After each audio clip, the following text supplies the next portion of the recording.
Welcome to our channel and thank you very much for your continued support, guys.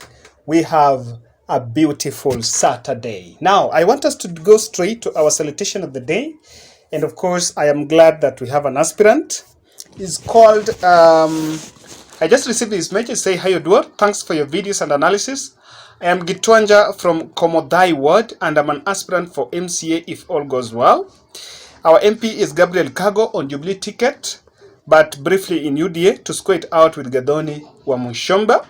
MCS are 10 in different parties, but I am in Azimio. So that was our shout out of the day. Thank you very much, brother. And we are praying that all the best. We'll be glad to see some of our subscribers winning seats in August 8th general election. And if you're also an aspirant and you're here, let us know. We shall do you the shout out. It is very clear now that William Samoei Ruto have two options on the matter of Runningmate. He either goes to Central Kenya or to go to Western for Musalia Mudavadi. I did a video in this channel saying that by the time William Ruto will get back in this country, he will find the shell of a party. And in that analysis, I mentioned that one of the most contentious issues that was threatening to break UDA was the issue of Runningmate. When I was doing that video, Rigathi Gachagua had not even announced that he was not going for the Runningmate seat. The next day he announced, and he's now focusing on Madeira parliamentary seat. That just to prove his point, Rigathi Gachagua has been skipping the Western Kenya rallies. In fact, I will do another analysis on why that is now happening.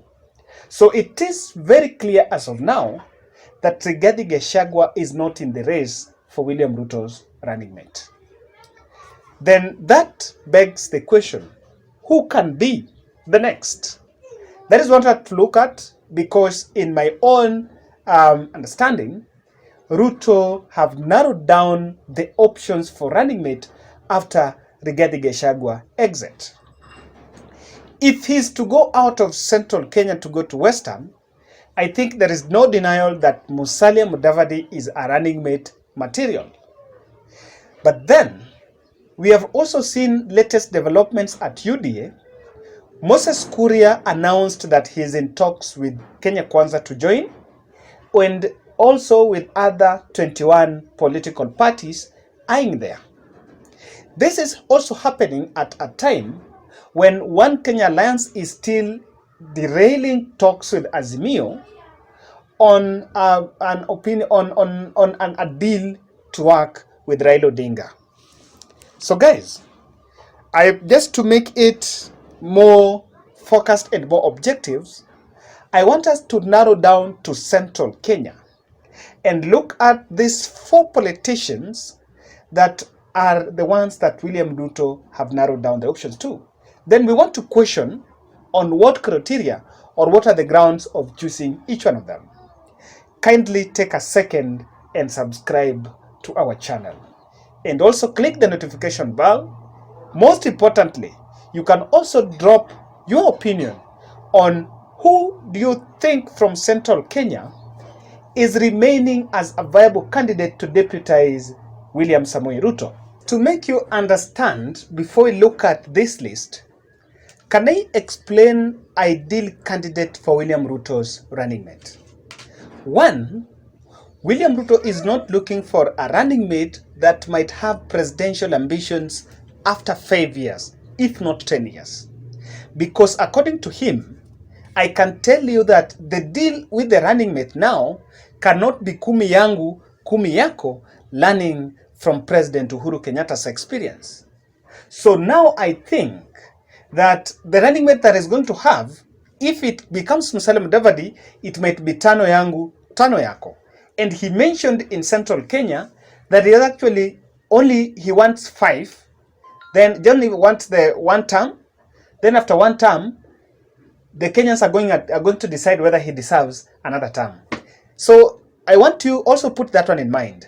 Then vis-a-vis the President Uhuru Kenyatta's side, their running mate to Raila Odinga from Central Kenya is going to be a candidate also viable for succession. That is the difference between the two. That the Raila Odinga's running mate must be a running mate that can succeed him. That is one. But on William Ruto's side, he actually wants a short-sighted politician that is not going to seek presidential ambitions. And that is something that is very viable, and that is something that is happening. So let's face it. I like saying here, let's face it. Before Rigathi Gachagua stepped out of the running mate race, the front runners were Rigathi Gachagua and Alice Wahome. And true to that word, Alice Wahome have not announced that she's going to defend her parliamentary seat. So the first option that's remaining is Alice Wahome. Is she presidential? Do you think Alice Wahome will have presidential ambitions? My answer is yes and no. One, the reason why I think William Ruto can go for Alice Wahome is one. Alice Wahome is the kind of politician that will not come after 10 years or after 5 years. She cannot betray Ruto and say she wants to vie for presidency. She does not have those presidential ambitions. Secondly, Alice Wahome is not a viable candidate to be the next Central Kenya kingpin. You have to get this right. Deputy President is not going to help Central Kenya to get their next kingpin. That is it. But on the other side, Alice Wahome cannot bring the numbers as a running mate. If William Ruto picks Alice Wahome, she's going to get the same number of votes that should have. William Ruto is going to get the same number of votes. If William Ruto picks Alice Wahome as the running mate, I can surely tell you that there is nothing extra that she can bring on the presidential ballot. But William Ruto will pull the same number of votes that he can get, even him, without Alice Wahome. That will be number one. But then another aspect that will be, because Alice Wahome was front runner with Rigathi Gachagua, there is going to be rivalry between the two, because Rigathi Gachagua might feel like he was shortchanged. And just to make sure that does not happen, William Ruto might set aside the Alice Wahome and go to my second option in the name of Moses Kuria. Now, who is Moses Kuria? Does Moses Kuria fit those shoes? The worst questionable thing here is loyalty. The loyalty is questioned because he is someone who left UDA and formed his own party. So if William Ruto is going to look at the grounds of loyalty, then Moses Kuria is totally an X. But on the other side, he is also a Central Kenya leader who has a political party. So the fact that he has a political party, they can easily negotiate on sharing positions or sharing government. But Moses Kuria cannot share government on behalf of Central Kenya. But then someone will also argue that he is still young. Yes, he has the charisma, but he's still young, short-sighted, and might have the presidential ambitions. I can tell you, if you agree with Moses Kuria that after 5 years you'll be my deputy, then 2027 I'll support you for president, Moses Kuria can do whatever William Ruto is doing now. After the general election, if by accident William Ruto becomes the 5th president, Moses Kuria the next day will start campaigning to be the president in 2027. And that is not the kind of an ideal candidate that William Ruto is looking for. Another undoing on Moses Kuria is he is a latecomer. He is a latecomer. The team, he cannot consolidate at the Central Kenya team. Yes, the person that can deliver the Central Kenya vote to deputy president must be a politician that can bring together unity of purpose between Rigathi Gachagua, Alice Wahome, Ndindi Nyoro, Kimani Ichung'wah, and the likes. And so that cannot be a ground. But then I also feel that he cannot bring unity because he's actually going to bring divisions. He has a political party, the leaders that are going to vie with that political party in Central Kenya, and he cannot now unite the region. That will be undoing on his side. Let's look at another man that according to me looks very neutral, but is not neutral, but is a man on his own special mission, Speaker Justin Muturi. Speaker Justin Muturi, when he was actually holding the NDC at Bomas of Kenya, he has a party there, Democratic Party, I think, the DP.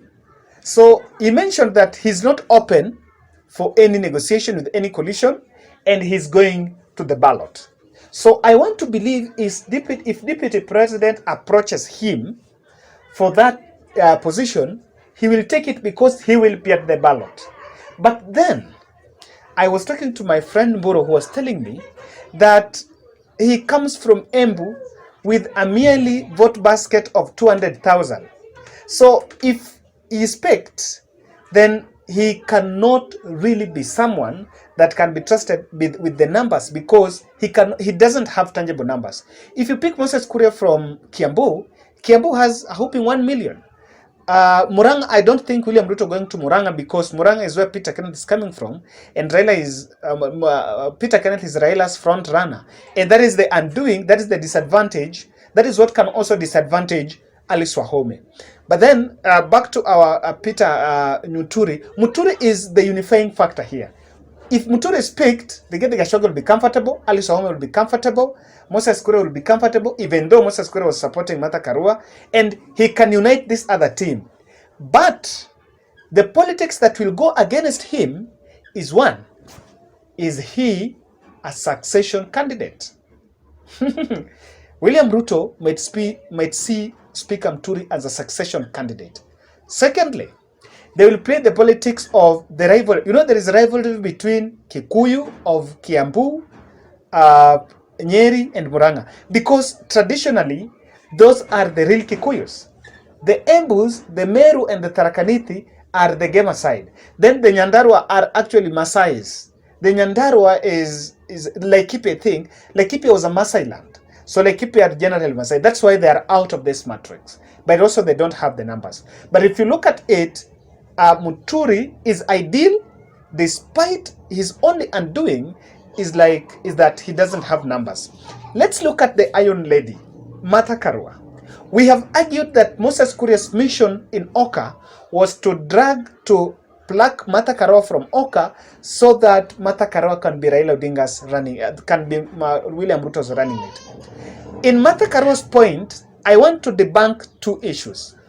When Raila Odinga's 2007 win was manipulated in favor of Mwai Kibaki, the people that were right behind Mwai Kibaki, Martha Karua was one of them. And politics is about the convenience and the interests. Because the second thing that I also want to point out is Martha Karua cannot win that Kirinyaga gubernatorial race.